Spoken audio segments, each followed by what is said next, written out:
नमस्कार। कौशल योग के आज की इस कड़ी में आपका हार्दिक स्वागत है। आज की इस कड़ी में महर्षि ईश्वर कृष्ण द्वारा रचित सांख्य कारिका के 91 यानी 51 कारिका पर हम लोग विचार करेंगे। इस कारिका में महर्षि कहते हैं, वह शब्दों अध्ययनम दुख विघातास्त्रय शुहित प्राप्ति दानम च सिद्ध यष्टो सिद्धेह पूर्वो अंकुश त्रिविधः। जैसा कि पूर्व कारिकाओं में उन्होंने चर्चा किया है, प्रत्यय सर्ग यानी कि बुद्धि की सृष्टि, इसके 4 प्रकार बताए गए हैं। पहला प्रकार है विपर्य, दूसरा है अशक्ति, तीसरा है तुष्टि और चौथा है सिद्धि। तो 3 प्रकारों की चर्चा पूर्व में की जा चुकी है। इस कारिका में वे सिद्धि नामक बुद्धि के सृष्टि की चर्चा करने चल रहे हैं। तो कह रहे हैं सिद्धि। सिद्धि का मतलब होता है जो सिद्ध हो गया हो, सिद्धहस्त हो गया हो। सिद्ध का मतलब जो कुशल हो गया हो, पारंगत हो गया हो अपनी विद्या में। इसीलिए महर्षि कपिल या परम ऋषि कपिल को पहला सिद्ध कहा गया है। और भगवान कृष्ण गीता में कहते हैं कि सिद्धों में मैं कपिल हूँ। यानी सिद्ध का मतलब पारंगत हो जाना, कुशल हो जाना, अपनी विद्या में निपुण हो जाना। तो वे उसी सिद्ध की बात यहाँ कर रहे हैं।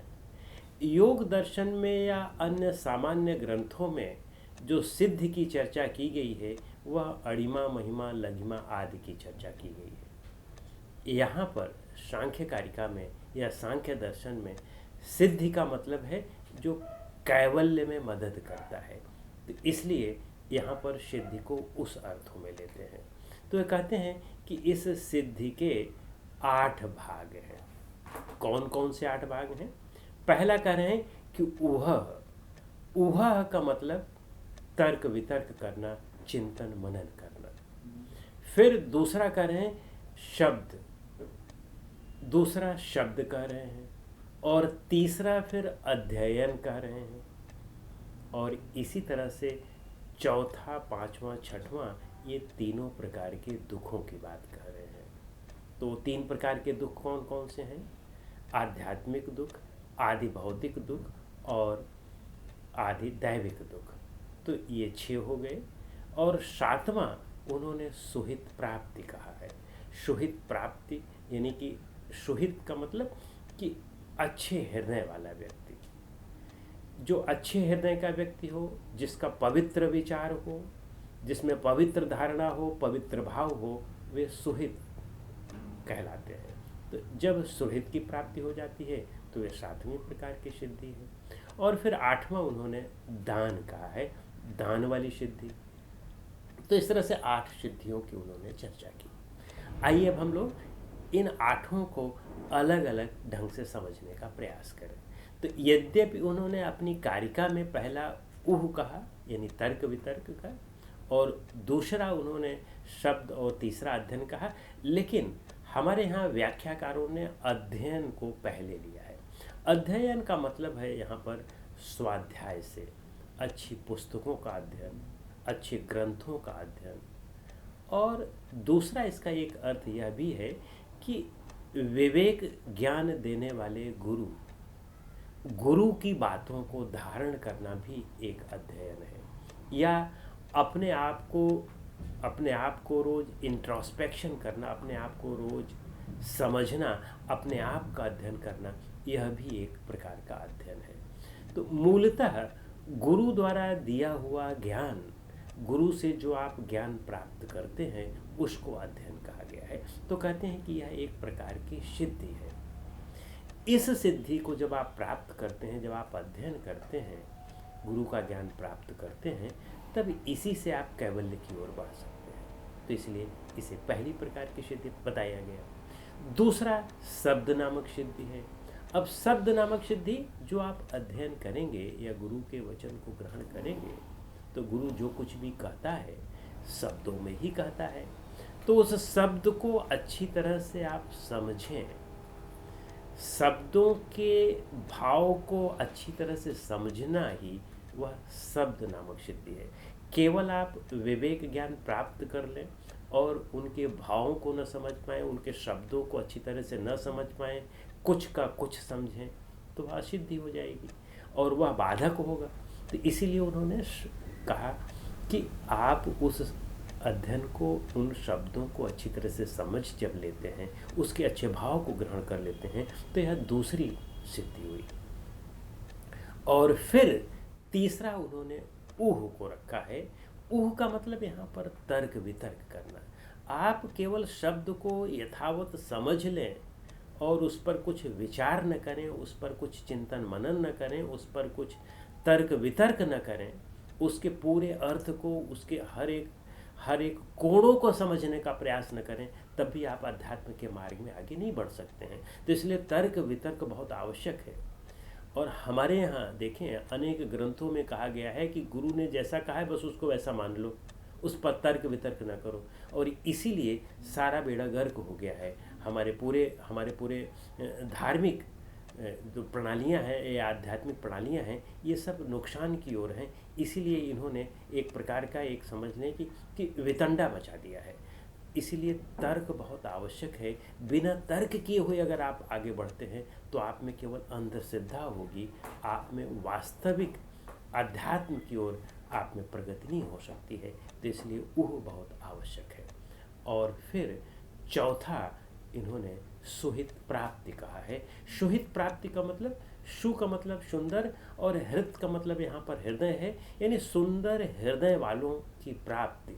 सुंदर हृदय का मतलब लाइक माइंडेड पीपल, जिस आप विचार के हैं, जब उसी विचार के लोग मिलते हैं तभी आप अध्यात्म के मार्ग में आगे बढ़ते हैं। तो क्यों कहा गया है कि शिष्य को कहीं एक गुरु के पास जाना चाहिए और वहाँ आश्रम में रहना चाहिए। तो आश्रम में जब आप रहते हैं तो आपको किस चीज़ की प्राप्ति होती है? एक तो गुरु, अच्छा गुरु मिलता है, गुरु आपको सारी चीज़ें बताता है। फिर गुरु के साथ साथ फिर आपको गुरु भाई भी मिलते हैं या शिष्य मिलते हैं। तो एक ही विचारधारा के लोग होते हैं, तो उसी एक मार्ग में फिर वह पूरी तरह से अच्छी तरह से घुसते हैं और उसकी गहराई में जाने का प्रयास करते हैं। जब आप ऐसे लोगों के साथ, जो सुहृद लोग नहीं हैं, उन लोगों के साथ रहते हैं, तो बराबर उनमें विरोधाभास होता रहता है और फिर उनमें आगे बढ़ने की गुंजाइश नहीं होती है।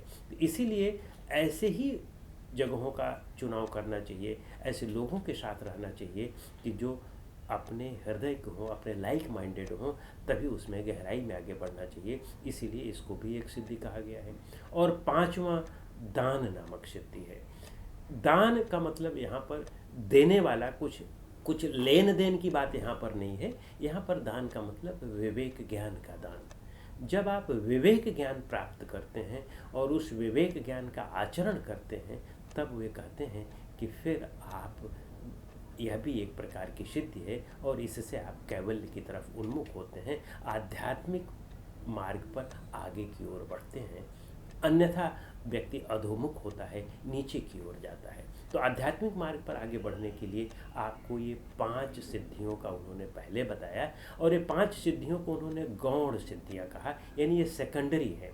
फिर ये गौण सिद्धियां ही आपको मुख्य सिद्धि की ओर ले जाएगी। और मुख्य सिद्धि जो 3 है अंतिम, उसको उन्होंने 3 प्रकार के दुखों से कहा है कि जब आप दुख विघाता श्रेयः, 3 प्रकार के दुखों का नाश करने वाली सिद्धि, जिनसे 3 प्रकार के दुखों का नाश होता है। तो इन जो 5 गौण सिद्धियों के माध्यम से 3 प्रकार के दुखों का नाश होता है, तो उन 3 प्रकार के दुखों को मुख्य सिद्धि कहा है। तो इस तरह से 5 गौण और 5 मुख्य सिद्धि।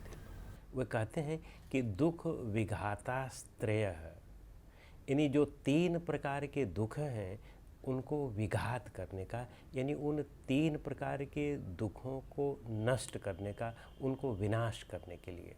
तो 3 प्रकार के दुख कौन कौन से हैं? पहला आध्यात्मिक दुख है। आध्यात्मिक दुख किसे कहते हैं? आध्यात्मिक दुख का मतलब है कि वह दुख जिसका आधार आत्मा हो।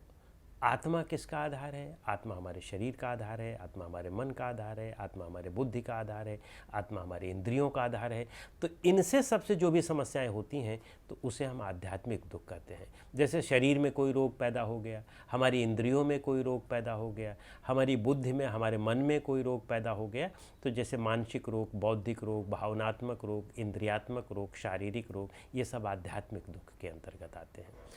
और वो कहते हैं कि जब आध्यात्मिक दुख दूर हो जाता है तो स्वाभाविक सी बात है कि यह एक बहुत बड़ी सिद्धि है।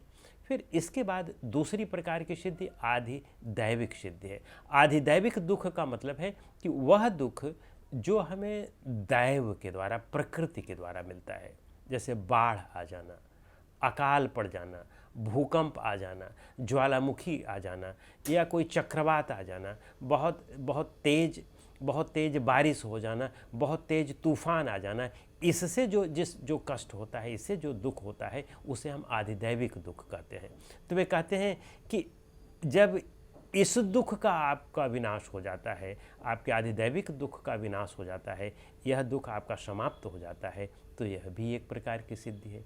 फिर तीसरी आधिभौतिक दुख है। आधिभौतिक दुख का मतलब कि वह दुख जो आपको अन्य प्राणियों से मिलता है, जैसे किसी का दुश्मन का भय, या कोई किसी अन्य प्राणी से, जैसे कोई शेर से डरता हो, कोई चीते से डरता हो, कोई बिच्छू से डरता हो, कोई सांप से डरता है, कोई काकरोच से डरता है, कोई चींटी से डरता है। तो हम लोग अनेक प्रकार के प्राणियों से डरते हैं। उनका जो भय है, उस भय से जो दुख होता है, उसे हम आधिभौतिक दुख कहते हैं। तो यहाँ पर वे कह रहे हैं कि जब आप इस भय से मुक्त हो जाते हैं तो स्वाभाविक सी बात है कि हमें कोई भय नहीं रहता, हमें कोई किसी भी प्रकार का कष्ट नहीं रहता है। जब इस तरह का कष्ट नहीं रहता है तो यह भी एक प्रकार की सिद्ध है। तो इसीलिए कहते हैं कि दुख विघातास्त्रयः, इन 3 प्रकार के जब दुखों का नाश हो जाता है, और इन 3 प्रकार के दुखों का एकांतिक और आत्यांतिक नाश ही इस शास्त्र का जो सबसे महत्वपूर्ण उपलब्धि है, और इसी को हम कैवल्य कहते हैं। तो 5 जो गौण सिद्धियां हैं, ऊह, शब्द, अध्ययन, सुहित प्राप्ति और दान, ये 5 गौण सिद्धियां इसी मुख्य सिद्धि को प्राप्त करने के लिए हैं। हम वो साधन हैं, ये साध्य हैं। तो इन कुल मिलाकर के 8 सिद्धियों की उन्होंने चर्चा की। फिर वो कहते हैं कि सिद्धेह पूर्वो अंकुश त्रिविधः, ये सिद्धि जो है वो पूर्वो अंकुश, पूर्व में जो और चीज़ें कही गई हैं उनका अंकुश है, उनके लिए बाधक है। सिद्धि उन पूर्व में जो त्रिविधा, सिद्धेह पूर्वो अंकुश त्रिविधा, यानी सिद्धि जो है वह पूर्व अंकुश, पूर्व में जो चीज़ कही गई है, पूर्व में क्या चीज़ें कही गई हैं, फिर वो कह रहे हैं कि त्रयस्य, 3 चीज़ें जो पूर्व में कही गई हैं उनके लिए ये बाधा है, सिद्धि बाधा है, यानी वे सिद्धि में बाधा उत्पन्न करती हैं। तो पूर्व में क्या क्या कही गई हैं, जैसे कि हमने पहले भी चर्चा किया कि जो हमारी प्रत्यय सर्ग है, प्रत्यय सर्ग के 4 भाग हैं। पहला विपर्य, दूसरा अशक्ति, और तीसरा तुष्टि, और चौथा सिद्धि। तो सिद्धि जो है वह पूर्व की जो 3 चीज़ें हैं, पूर्व की जो विपर्य है, अशक्ति है और तुष्टि है, ये तीनों चीज़ें सिद्धि में बाधा है। तो अगर आपको सिद्धि प्राप्त करनी है तो इन 3 चीज़ों से मुक्त होना होगा। तो इसीलिए उन्होंने यहाँ पर उनको बाधा के रूप में गिना दिया। तो इस तरह से इस कारिका के विषय में इतना ही। अगली कारिका के लिए हम लोग अगली कड़ी में मिलते हैं। नमस्कार।